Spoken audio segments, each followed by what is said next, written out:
Welcome to Heat Check Live. I am your co-host, Michael Benjamin, joined tonight by VSP Tallman. Tallman, how you feeling, man? What's up, Mr. Benjamin? Feeling good. Feeling like Fat Darrell Revis walking across the Hall of Fame field this afternoon. You're going to get out there and sing the national anthem like DeMarcus Ware too? Hey, I've heard you sing. At least you can keep it in tune, but no. He did way better than me.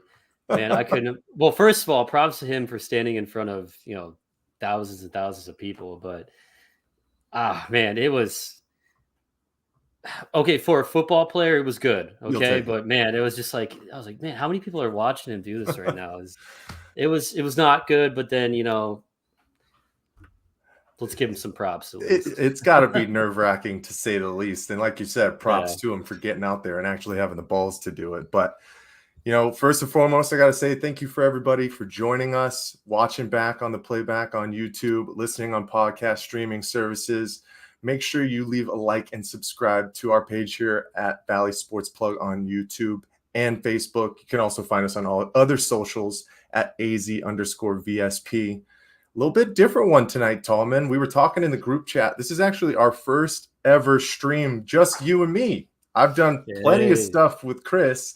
We do Pass the Outlet. We've done our Suns recaps and whatnot. So I'm excited. I'm ready to have some fun. And Chris gets the pass.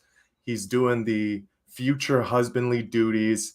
It is Sabrina's birthday. So shout out, Sabrina. We love you. Hopefully you're having a great day. Shout out, Sabrina. Tallman, you ready to get into it, man? Yeah, let's do it.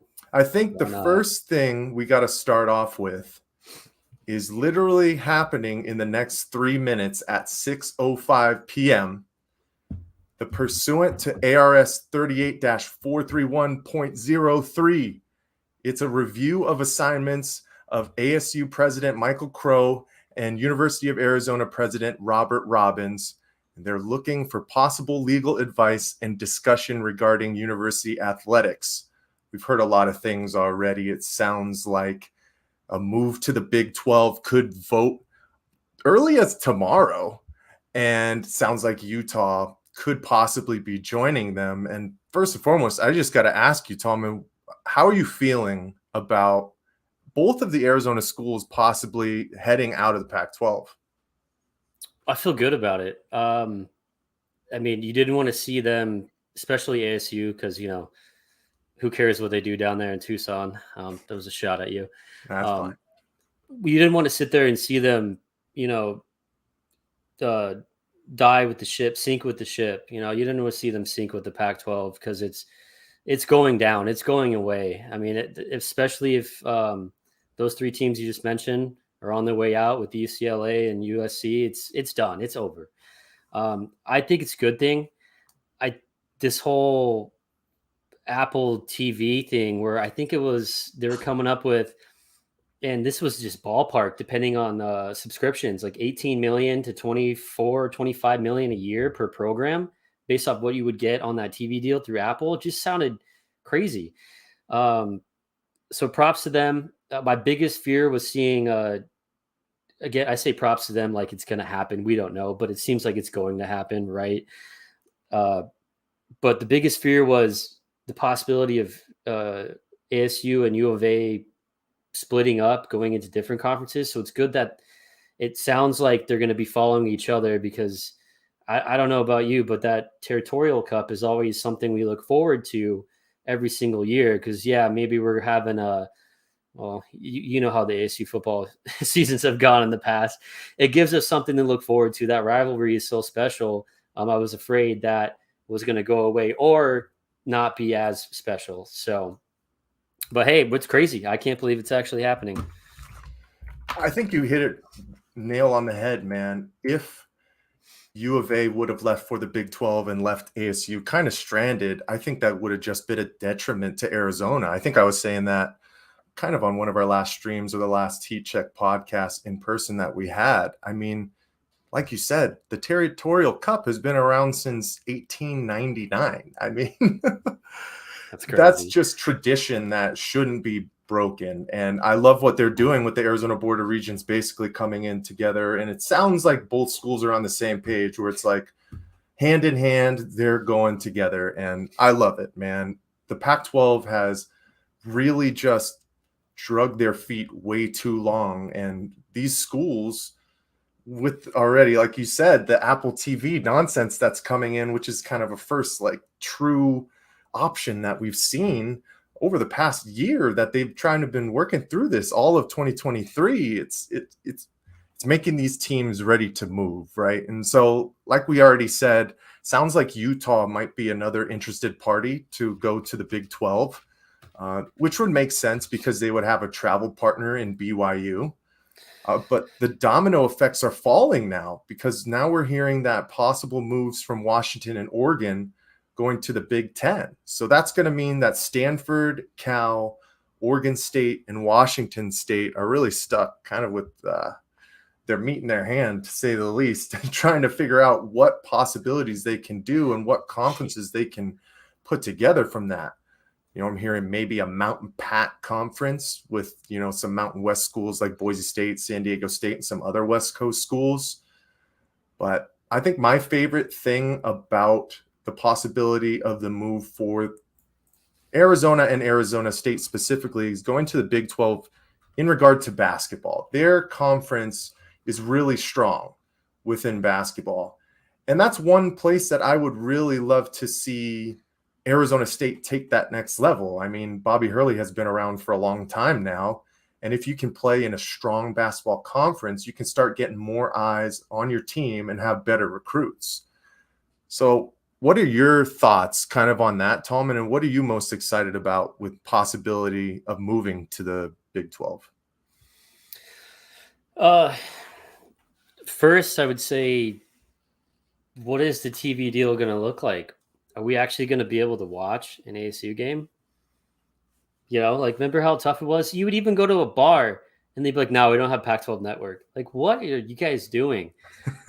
So that, I think that's the biggest thing, just getting out of the Pac-12. And it's so sad because the Pac-12 used to be so, you know, one of the power conferences too.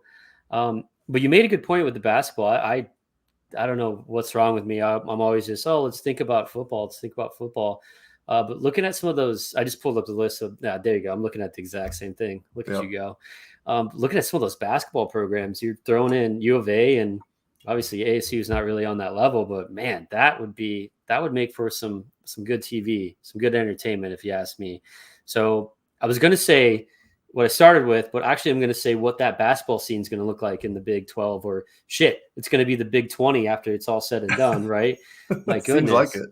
Yeah. But also I was seeing a note, because you were saying travel partner with the BYU. I was seeing a note that Utah doesn't want to be in a conference with BYU. And obviously we're not big on the Utah sports here. We don't know what's going on, but I don't know if there's some type of what that rivalry is like, or what beef they got. But I don't know. I saw a headline that Utah isn't answering their phone calls and all this other shit. I don't mean to spring a subject on you, but just keep that in mind, listeners. Well, you know, I could think of a couple of reasons maybe why BYU and Utah aren't the greatest of friends, but I'm definitely not going to dive into that. But, you know, I'm just looking at this list as far as basketball wise. You got some perennial powerhouses over the past couple of years, man. Cincinnati, Houston. You always have to include Kansas. I mean, Oklahoma State had some good runs and has been pretty good as well, you know, going back to their number one overall pick with Cade Cunningham. You always got to count in Texas. And we already kind of have a semi-built-in maybe rivalry on the ASU side with TCU in that great matchup that they had this past season in the tournament. So I really, really hope that this thing gets figured out and that both Arizona and ASU find a way to jump ship, because this thing is just sinking faster than we could have ever imagined, man. But any last thoughts on the possible movements to the Big 12? I got barking dogs. I'm going to let you stretch it. I'm done with the thoughts. Sorry. That's all good, man. Hey, life is moving as we know. I just got a new cat. Good thing is he is chilling right here, just laying. So, all right, Big 12, here we come. We'll find out soon enough. Sounds like possibly tomorrow. With that being said, we got to move on to our other team in Arizona that is currently still playing and has been struggling, the Arizona Diamondbacks. Once again, they drop another heartbreaker today to the San Francisco Giants and lose the series 3-1. And it's tough, man. We know we had thoughts about Brandon Pfaadt and his performances, but the past two outings have not been bad, either than the back-to-back Jacks against the Reds, right? We know that. But today, 7 innings pitched, only 2 hits. And he only gives up 1 run, but that ends up being it for him because the Diamondbacks couldn't muster anything as we get shut out 1-0 behind 6 San Francisco pitchers who get the shutout today. Oy vey. Tallman, I just got to get your thoughts over the past couple of weeks, since the All-Star break, and we're going to get into the trades that we're seeing a little bit more. We did talk about it a little bit on our Diamondbacks recap that just dropped yesterday, so make sure you guys are tuning into that. Once again, shout out to Chris Patrick with that edit. Appreciate you, brother. But, man, what's going on with these Diamondbacks, Tallman? Yeah, man, I was surprised by that Brandon Pfaadt start today. I thought he pitched incredibly well. I mean, he only gave up 1 home run, right? Just 1 run. Yeah, but it was a home run though. Was it a homer? Oh, okay. I was being an asshole. Well, it's better than 3, right? Yeah, yeah, 3 in a row, right? Shoot. That was promising. That was promising to see. Even the guy Ciccone, Jabroni, yesterday he didn't do too bad. He gave his team a chance to win the game. Yesterday, I think he only pitched 4 and 4 1/3. I think Torey Lovello out there with the very, very short leash for those young guys making their first appearance. But man, we were talking about it too. How this 4-game series against the Giants was just going to be so crucial. Where we were saying, I don't think a split would do it. We need to win or we need to sweep them to really build that momentum and build that gap with them because we're running out of time. And obviously we know how it went. We lost some very close winnable games to the Giants.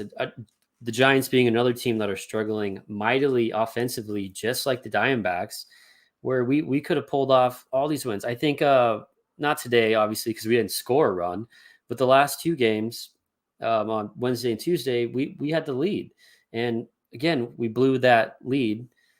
I'm not going to try to, sit here and figure out why we blew that lead.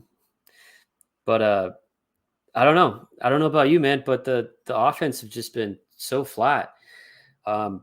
Christian Walker has been slumping. I've seen a little dip from Carroll here and there. Marte, the last couple games, he's been pretty steady. But then, of course, you got Gurriel jumping out, getting hits when it seems like nobody else can get a hit. I don't know. And then you have those good pitching outings. Again, another Zach Gallen outing where you couldn't pull off the win. The last 4 Zach Gallen starts, we've lost every single one of those games. So our ace goes out and we go 0-4 in his last 4 starts, which is just, you can't do that.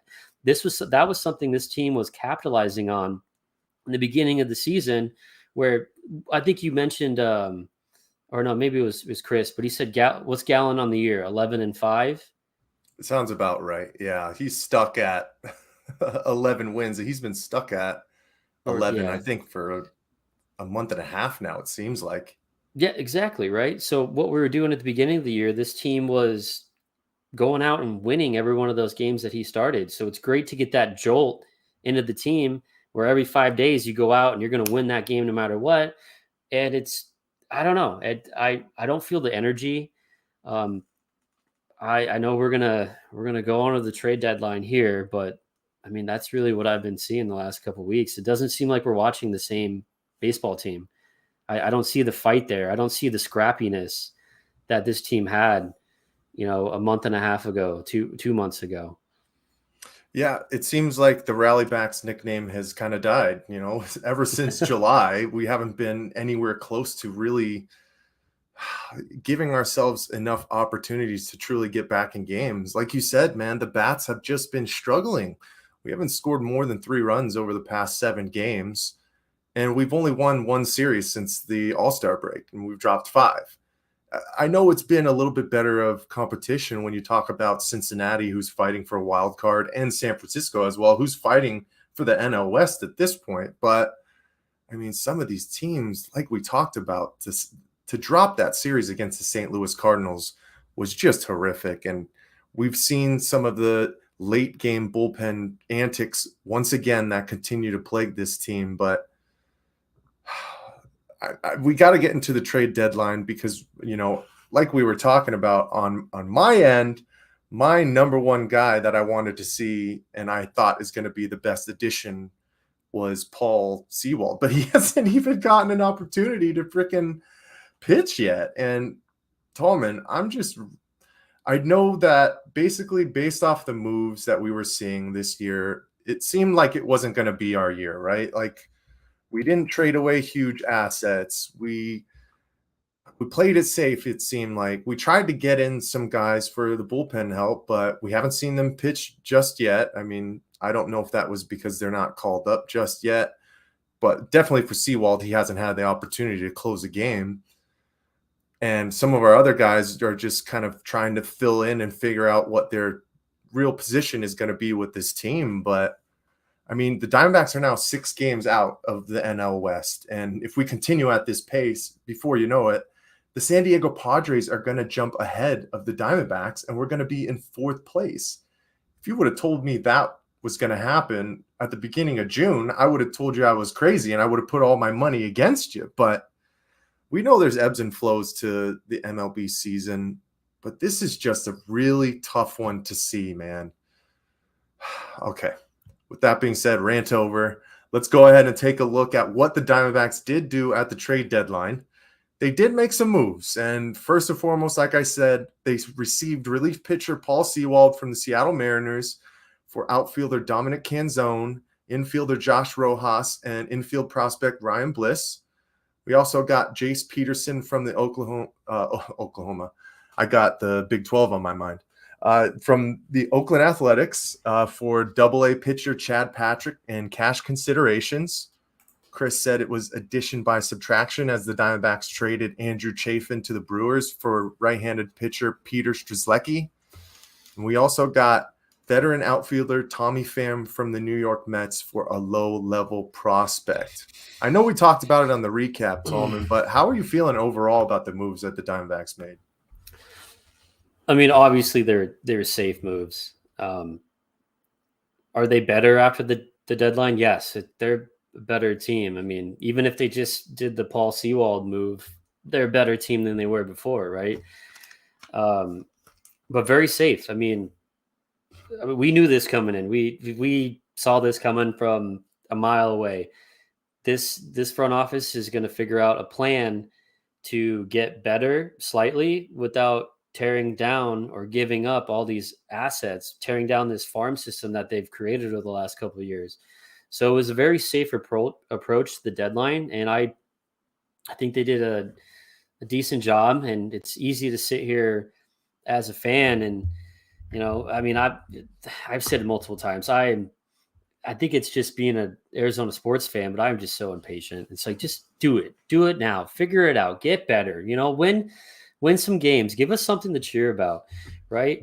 Where's our dynasty? Where do we get to, be a contender every single year? It's always up, down, this roller coaster of Arizona sports. So I get that. I'm impatient, whatever, and I guess that's not how you build a team. So they had that approach to it. And I mean, they knew going in, this year was going to be kind of that transition year. How can we build that culture and get this young core playing together and meshing together? And they did exactly that.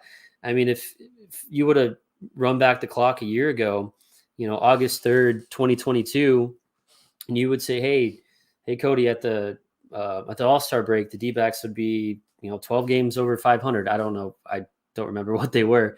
We'd be sitting here like, yeah, we'll take that. What do you mean at the All-Star break? So right now this season's already a success, of course, unless they take a deep dive and, we lose every game of the season. But I mean, you could already sit here and that front office is looking at it as, how can we still make a move at the deadline, be somewhat aggressive without giving up all these pieces that we're going to need in the future to be an even better team next year or 2 years out. So I think they did good. And I think you have the best and perfect perspective to have there, right? I totally agree with you. As sports fans, specifically Arizona fans, man, we get impatient. We're talking about a city and a state that hasn't had a world championship in 22 years now, and we only have one. So I think we're allowed a little bit of discretion to be impatient. And not to go just to another sport, but you look at what happened with the Suns for the past decade before their success that really started after the bubble. I mean, to go through that much turmoil for that long really puts a strain on your fan base. And it's just something that you cannot do. But you also have the right sentiments as we're looking forward. We're making the right progress, right? We were talking about, we hope that they could get to 80, 81 wins, and that would be a home run, an absolute success of a season. I'm one of those guys, though, when I look at how the course of the season is going, the success that you have, and the inabilities and problems that this team had early and often, to wait so long to make adjustments and address them, that was what kind of rubbed me the wrong way. But this team is understanding that there's a bright future ahead for these guys. And, I like what they did bringing in, and I don't know if Paul Sewald's going to be the guy next year, but at least we have somebody that is solidified as a closer moving forward instead of doing this committee nonsense, because it hasn't been working.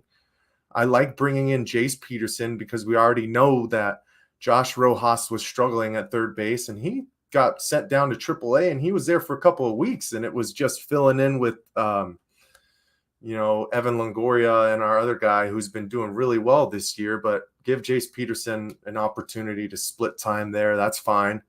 He's had 2 starts and a pinch hit appearance so far since coming over. He's 2 of 7 with an RBI. He is hitting only .222 on the year, so hopefully he starts ramping that up again. But then Tommy Pham, talking about a veteran, and we've seen some struggles from Jake McCarthy and Alec Thomas in the outfield. So get a fresh face in there as well. He did go 0 for 3 today, but that's hey, he bats right-handed. That's, you got exactly, and that's what we need. It's an analytics thing, because baseball's so analytic driven nowadays. I don't think that's a fucking phrase, but yeah, it was good getting a right-handed bat in the outfield, because it seems like everyone's just batting left-handed. So,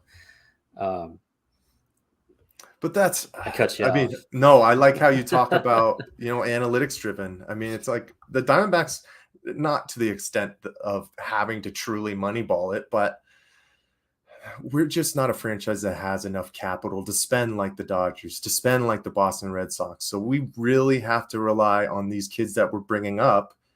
And good thing we have a good farm system. You don't want to just tear it all the way down to the bare bones right now for a one-off guy like Shohei Ohtani, who you don't even know if he would be, re-signed or anything like that. Plus, I don't think we'd have the money to re-sign him for what he probably is going to get. What, $1 billion or some crazy contract, $500 million, something like that. But of course not. But hey, I mean, I know everyone's like, go all in, right? You guys are doing good. Sell the farm for Shohei. Sounds great. Well, yeah, no shit. But it sounds great coming out, but it's obviously that was never in their plans. They were never planning to be super splashy at the deadline or be super aggressive and make all these big name additions. And like, we knew that going in. Like we've said before, it's already a feather in their cap in that front office. I mean, everyone's job is safe. They've already been a success this season. We've already seen substantial growth from these young guys. And I mean, the GM's probably, what's his name? Mike Hazen, right? He's probably having a grand old time, sleeping great at night. Look at what he's put together. Who gives a shit if they miss the wild card? Right now, they're 1.5 games out. I mean, you can already sell this to your boss that, hey, this is a success. We've overcome every single expectation that this that the world had for this baseball team. So obviously they weren't going to be super aggressive, but hey, gives you some hope. Even if we fall off and miss the wild card, the D-backs' only job this year was distract us Arizona sports fans just long enough until the football season starts. And then you're okay. And they've successfully done that. Maybe they'll give us even more entertainment as we go into September and October. Who knows? Dude, it's a beautiful thing, man. It got us through 45 plus days of 110-degree heat where we were paying attention to we were paying attention to something else other than the extensive heat that we were seeing. But, Tallman, I think you just hit everything right on the perfect beats. I am a little bit frustrated still with how the team has been performing, basically a week before the All-Star break. But that's what happens, right? You want to see your team be successful. You want to see them go out there and put their best foot forward night in, night out. And this team has just been struggling. And to be honest with you, man, I think it's still going to be another couple of weeks of struggles as these new pieces start coming in.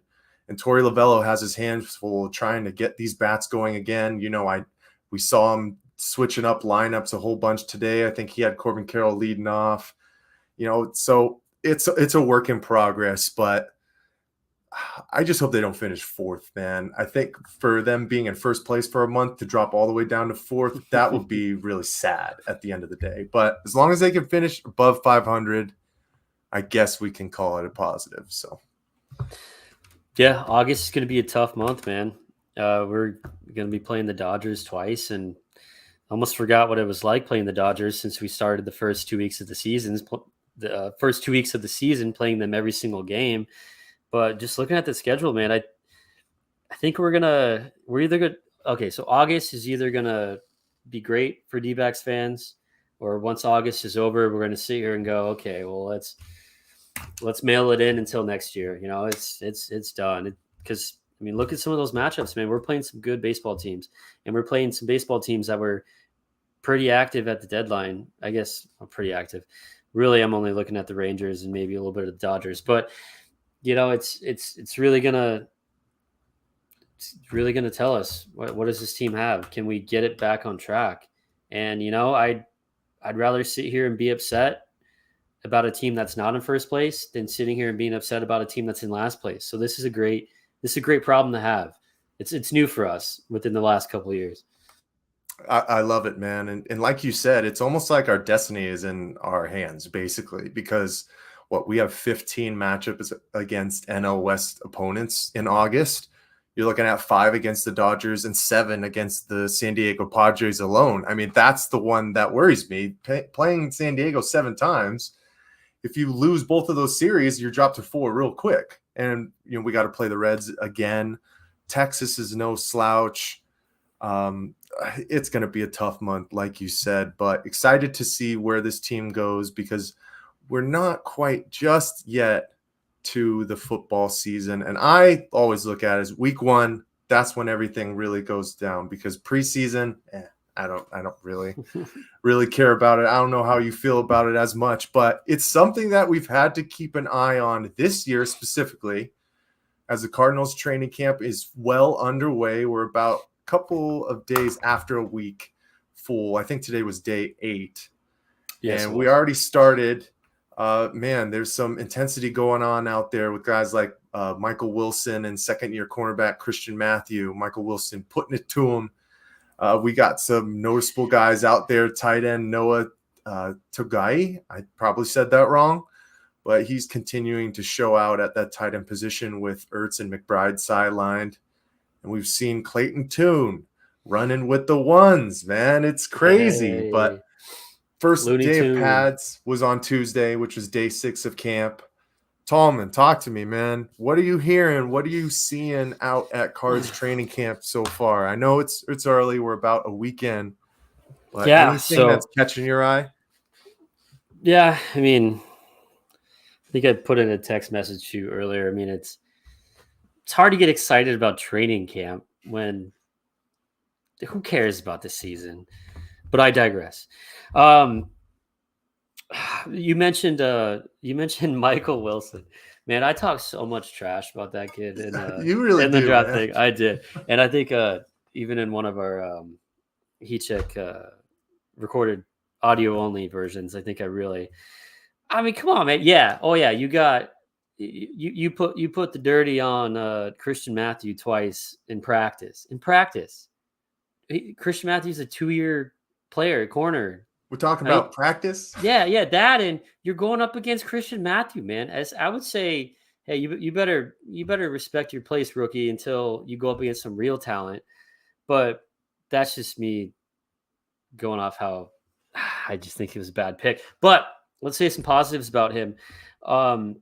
It seems like he's been everyone's favorite target out there. He's been impressing a a lot of coaches. He's been making some plays. Obviously, you saw him with the fire, the competitiveness out there. John with Christian Matthews. So hey, that's great. But can the kid stay on the field? Can he stay in the game? Can he stay healthy? Can he be on this team for the next 3-4 years without breaking 5, 16, 14 legs? Like, come on, dude. So, but you said that first, so that's what I wanted to start with.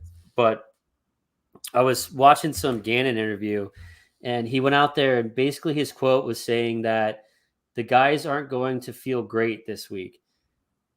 So basically, he's saying, "Hey, I'm going to work your ass off mentally and physically."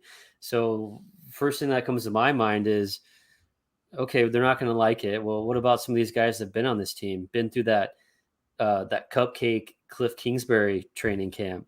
So that was promising to kind of hear him come out and say, "Hey, I'm working these guys. This is going to be tough. We're gonna come together. We're gonna build that culture that he's been talking about." What else? Well, there's another thing that got me. That it was the Clayton Tune thing. Man, another guy I was a little negative about when they drafted him. Just a because little bit. Just a little bit, because I was thinking that I think I was a little misinformed on how mobile this kid is. This dude can move in the pocket. I mean, he can run the same offense like Kyler Murray does, and he could throw the ball. So I mean, I know you said when you did this the segue into this, I'm kind of excited about preseason because there's a possibility that might be the only time that we see Tune for a while, because we might see McCoy start week 1 when really, I mean, I've said it multiple times. Tune should start week 1. You should roll him out there. Why not? What do you got to lose, right? If anything, you got to lose more games. And obviously this team, this owner, this front office wants to lose more games, right? It's very obvious how the draft process went and the draft selections and trades that were made. It's very clear that we're planning for the future, as we've mentioned several times. But that's probably the only reason I'm going to watch the preseason, is to watch Clayton Tune. I know I heard McCoy's been throwing some picks, but he's the veteran guy, man, and it's practice, right? So he obviously is the most experienced. He's going to give us the best chance to win a game, but I don't think we want to really win games, but who knows? I mean, we're talking about a team that has very, very low expectations, and it's that type of league. It's that any given Sunday, we're still talking about professional athletes in the National Football League, where that team that's got nothing to lose, just loose cannon, man. I don't know. The bar is really low. When the bar is really low, it's very easy to step over it. And maybe, hopefully, this team's going to be jumping over that bar, not just doing a little step or shuffle over it. So my hopes are, I don't have hopes. I don't know. I don't know where to be. I'm not high. I'm not low. I'm nowhere. I'm not even on the spectrum. I don't know what to tell you. But Clayton Tune intrigues me. Kyler Murray, it's another training camp without Kyler Murray. How many training camps has he been hurt or missed? I feel like he's been hurt every single training camp. So that's. I don't want to look, man, because I think I would be disappointed in the true numbers on that. But I know that he missed. Was it last year? He had COVID as well. Yeah, he had COVID, so and then he missed some time with that wrist injury or something. I think I don't know, or maybe it was I don't remember. It was in the flight plan thing the Cardinals put out on YouTube, where he was talking about it. But you're totally right, man. The bar is low. What do they have the Cardinals at? 4.5 games? I think I'm going over because there'll be some times where they just figure out ways to win when they shouldn't be. But yeah, if there's an opportunity for this team to possibly get the first and second overall pick, you don't want to win games, but I want this team to be competitive. I want this team to try and leave it out there. See what you got in these new guys. See what you can figure out with Isaiah Simmons. Hopefully he can be a part of this future of this team. And I think that was one of the other things that you brought up, which was a great point. It's been a culture shock for these guys. I mean, not only are the personalities of Jonathan Gannon and Monty Ossenfort different, as well as our new defensive coordinators in our offense, with Drew Petzing. Sounds like he's going to try and make it a little bit easier for these guys. More 2 tight end sets with a running back, more dink and dunks, just getting guys into space earlier so we're not having to go through huge progressions with crazy deep shots because Kyler Murray can keep things alive. So it's going to be a whole different brand of Cardinals football, and we're already seeing it from training camp because, like you said, I think with Cliff Kingsbury, it was always 8:30 practice. We go until 11. Then we have our meetings, and it's basically like you're done at 1 p.m. and nobody's holding your hand. You can stay for extra workouts, extra work, whatnot, but you're free to go after that. Now everything is you're still coming in around 8 o'clock. We're doing all of our meetings in the morning. We're getting all the practice work, all the preparation, watching our film before we hit the practice field. So we can have all that kind of stuff fresh in our minds, and we can really pinpoint to when guys are making, incorrect decisions or making mistakes. You could say, hey, we literally just talked about this 45 minutes ago. It can't be flushed out of your brain that quick. So they're holding some of these guys to the fire, and that's what I love about this. But we got to talk a little bit more about who you're going to be thinking honestly gets the week 1 start at the QB position, because we already know that Monty Ossenfort has made some, glowing statements about Clayton Tune. I got a quote here. He said, Clayton's done great. He's come in and approached it like a pro.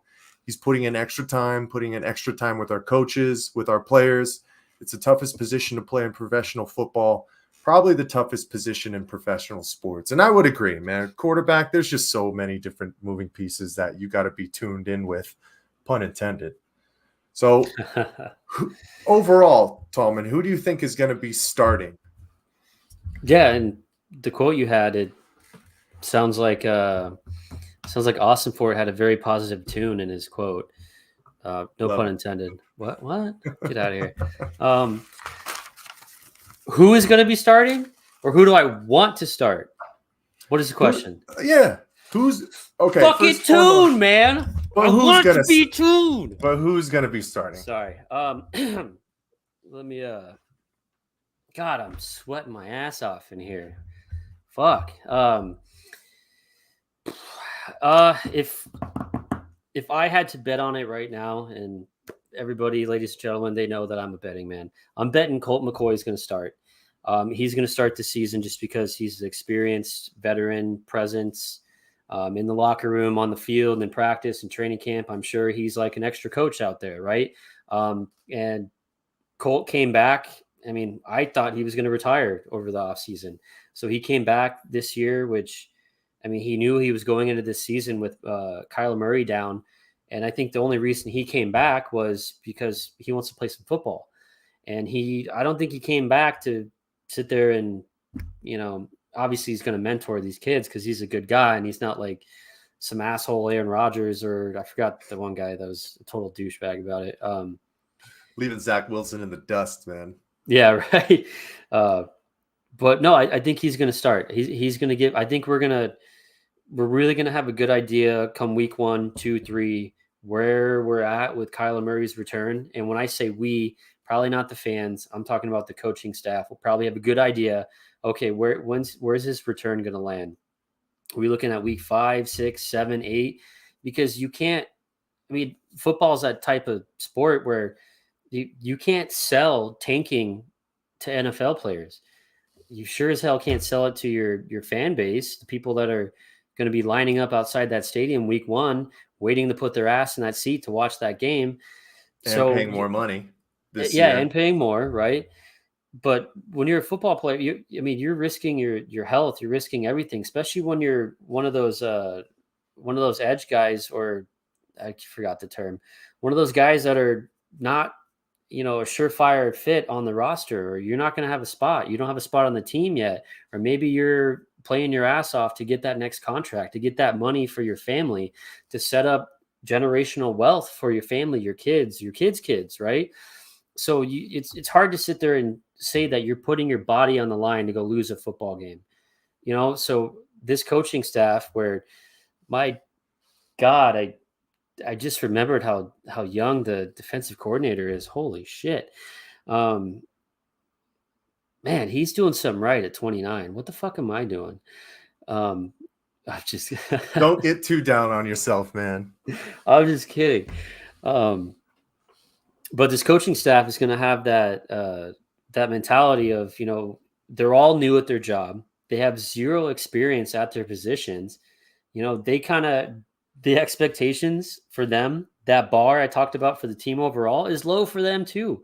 All these old guys, I heard something earlier, we know this, Bruce Arians didn't get his first coaching job until he was like 60 years old, So all these old guys, where it's like, you got to put in your time to get that type of job. And you look at the Cardinals, and are they going to get that respect from the rest of the league? I doubt it. I mean, add up Gannon's age, Petzing's age, and Rallis's age. Fucking Bill Belichick's probably older than all three of them put together, which, no, he's not, but two of them together, definitely. But this coaching staff is not going to have any expectations.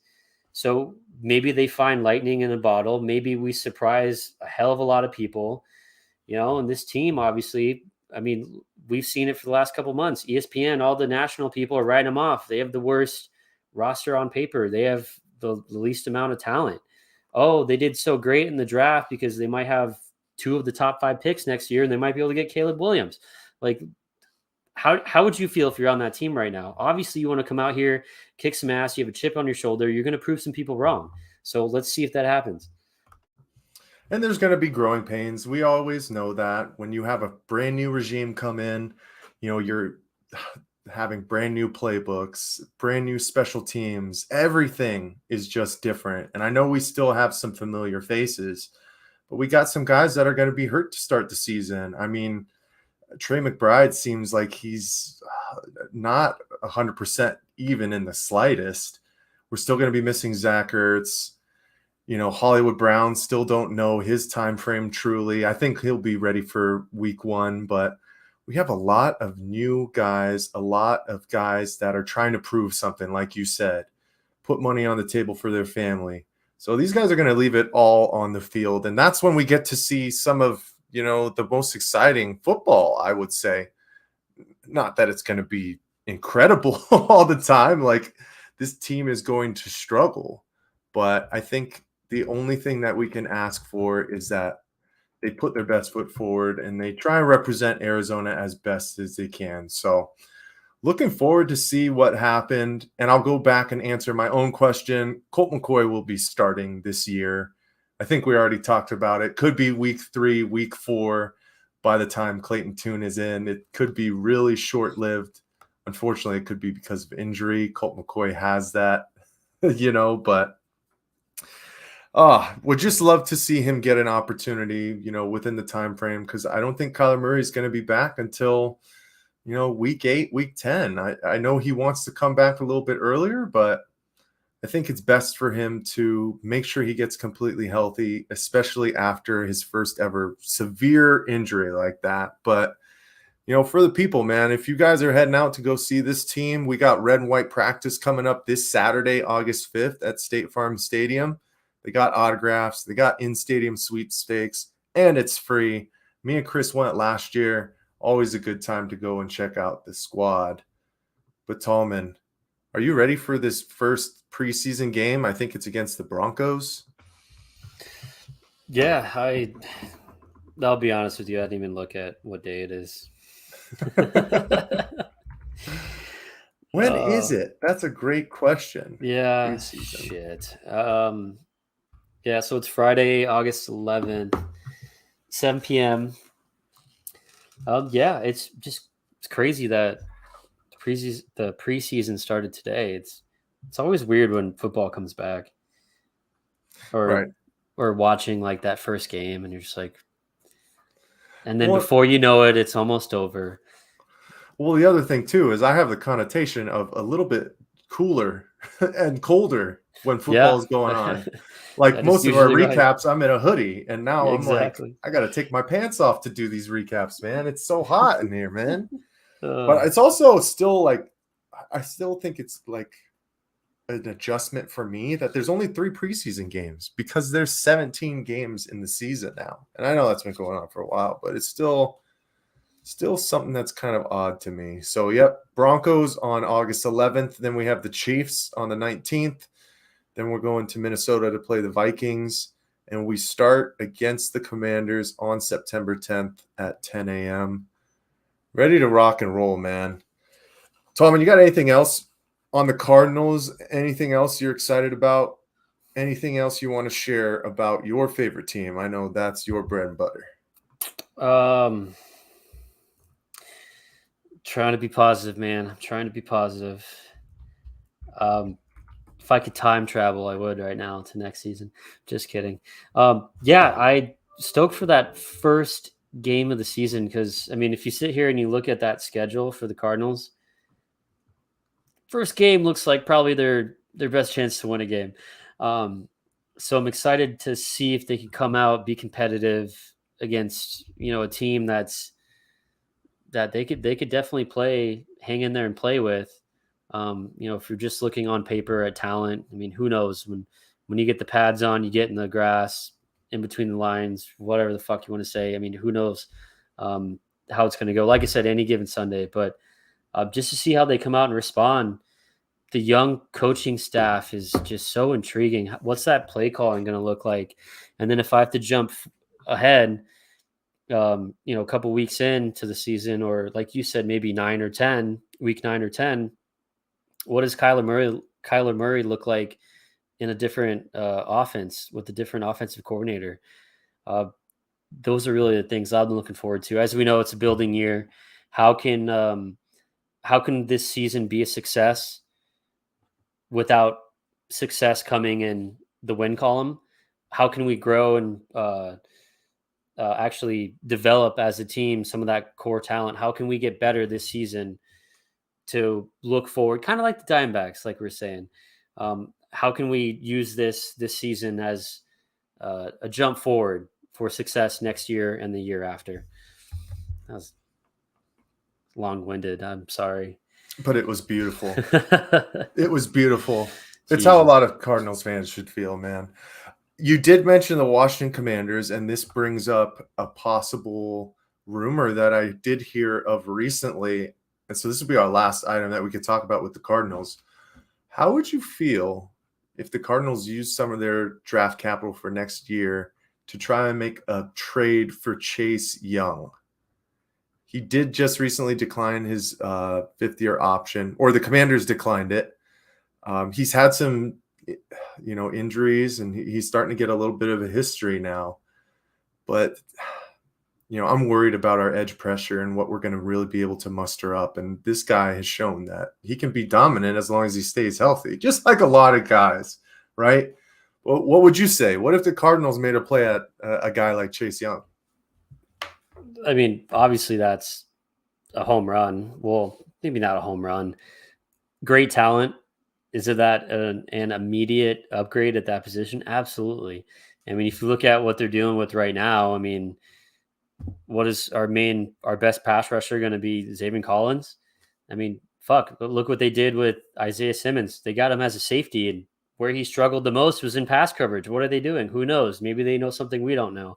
But obviously, if what position that jumps out at you, along with a handful of other ones, but mostly that position of edge rusher jumps out at you because we lost a really good player in JJ Watt, where he left a gaping hole, and we didn't really do much to fill that. I think like I said, I think it'd be a home run if they could pull that off. It'd be incredible. I mean, and you also have to think we also lost another guy who was an up-and-comer in Zach Allen. Yeah. So, that would be that one something makes me that would salty be too. interesting, to say the least. But I feel like the draft capital that would probably have to go would be you might lose one of those top picks that, if we're talking about possibly getting the first and second overall pick, I don't know. You might have to then move it's one not of worth those. it. And that's kind of where round I'm pick at. maybe, but those 2 picks in the first round next year, I I think they're untouchable. And I think that's where I'd be at too, just with his injury Yeah. history and just the unknown from him right now. But well, if Steve Keim was here, who knows, man? He'd be on the phone calling Dan Gilbert because he would have forgot that he's not the owner anymore. Exactly. He'd have maybe 10 of these, and fuck it, he'd get both the first round picks for Chase Young. Why not? He loves Dan Snyder. Oh wait, is he the owner anymore? Anyway, I said Dan Gilbert. That's the Cleveland Cavaliers owner. Dan Snyder. I think that's finally finishing up, hopefully. I don't know. I feel bad. It sounded good to me. I didn't even catch it. But you guys know we'll be keeping up on the Arizona Cardinals. We have to make it out to a game. Well, I specifically. I think, Tallman, you went to a couple last year. I wasn't able to make it out last year, but yeah, I did. We'll be able to do some content out there. We're going to be having an NFL season preview stream coming up probably in about 2 weeks. Then we're going to have our NFL fantasy football draft like we did last year. Hopefully we can up the production and have some fun on that again. But excited for the Cardinals to get rolling even farther than they already are. But Tallman, I got one last item for you. It's probably the team, other than the Coyotes, that is the farthest removed from the season truly starting. But we saw that the Phoenix Suns have created some brand new jerseys for 2023-2024 in their association and icon editions, which are available now. They were announced this week with some pretty cool marketing from the Phoenix Suns department over there. Shout out, Cody. But Tallman, right off the bat, how are you feeling about these? I just bought a jersey last year. What does that mean? Well, kidding. you could still wear it, but I know. I think they're cool. I like that the retro kind of sunburst. So they're really, going around with that sunburst. I think it's great. Does it look very similar to some things I think they've had in the past? Absolutely, but make some more money. I'm sorry. I guess jerseys don't really get my juices flowing as much as other people. Pure example, obviously this is way better than what the Cardinals did with their new jersey. I know. And then basketball, I think I was hearing they usually get new jerseys every season, right? Or so basketball is interesting, man, because they have your set home and away jerseys, right? And that's what it sounds like is the plan for these. This is going to be something that's going to be 5-year minimum. So, the white and purple jerseys that we saw from the Phoenix Suns over the past couple of years, those ones are gone and these ones are coming in and they're to stay for a while. But then they have, oh my goodness, what is it? They have a city edition, which was the native jerseys that they had last year. The season, and then they also have like a trademark. I can't exactly remember what it was called, but that's what the Valley jerseys were, and that's what the black PHX, which was kind of similar style to the Valley jerseys, association statement jersey. I think that's what it's called, and those the statement ones. It just depends. And those in the city are the ones that switch in and out every single year. Like you can talk about the Miami Heat. They have their Miami Vice colorway ones, with the cool baby blue lettering and the pink and the black and all those different ones. But this is going to be the staple, man. This is what the Phoenix Suns are going to be known for at least the next 5 years. And Dude, honestly, I'm all about it. I mean, after them bringing back the Sunburst from the 93 season last year in celebration of the 30 years, I was really getting my nostalgic juices flowing. And I was just like, why can't they have this every year? Like, why can't that be the statement jersey? And it's because the NBA basically has a practice in where it's like they don't want to be reissuing those jerseys on a consistent basis. They can follow it up, within the time frames to celebrate a 30-year or something like that. But that's why we didn't see those come back, and it was only a 1-year thing last year. But sounded like they wanted to incorporate it. So they listened to my prayers, and I'm super excited to have these back. Yeah, they're great. And yeah, dude, your juices really got flowing there. Holy shit. Dude. And I'm with you, right? I'm not like the biggest like jersey enthusiast. I know that Twitter is all ablaze and they have, Suns accounts of guys doing mock-ups or the rumors that they're hearing and whatnot. And a lot of people are super in tune and tapped in with all that. I could go either way. But when it's something that I do, get a nice feel for, I'm going to give some love to it. But as we see, a porpoise lover, he is underwhelmed by these jerseys. Hey, you're entitled to your opinion. I love them. Chris don't like them. But this might be one that I actually end up buying one of because it's been a couple of years since I bought one. So, all right, Tallman. Do you got anything else for the people? Anything else about Valley Sports or anything on your mind before we call it a night? Not really, except hopefully I can keep kicking ass in fantasy baseball. Son of a. And hopefully that carries over into the football fantasy part, right? And if y'all are watching, make sure you watch that fantasy football draft. It's always fun as hell. You know who you got to dethrone, right? I mean, you're talking to the 2-time champ right now. Yeah, get out of here. That's like, I think 3 wins in 5 years, something like that. I mean, you got your you got your work cut out for you, sir. But yeah, well, hey, so this is the key. All right. So if you're drafting for a fantasy football team, your first 6 picks have to all be running backs. Okay. Yeah. How'd that go for you? Listen to me. That is the secret. You draft all running backs, and you're going to be good. You'll be good. Because then you say, well, then I'm going to have all the guys that people want to trade for. But then you never trade anybody. I know. And then you just SOL. I didn't do very good last year, so that I'm not going to. I'm making a funny, Mr. Benjamin. I'm not going to give any of my secrets away to you, Tallman, okay, because it sounds like the buy-in's going up this year. So, you know what? With that being said, that last one, I'm done for the night. Oh, he's got a point. Well, that's fine. I'll take the asterisk. It'll be a bubble championship for me. But Tallman, hey man, this was a lot of fun. This is the first time that you and me hopped onto the stream together. Appreciate you, brother. A lot of stuff going on in the Valley, even though the Diamondbacks are really the only ones that are playing right now. But we're going to keep an eye on everything. Make sure you guys are coming back. We got weekly live streams. We got recaps. We got everything going on at AZ_VSP on Instagram, Twitter, and TikTok.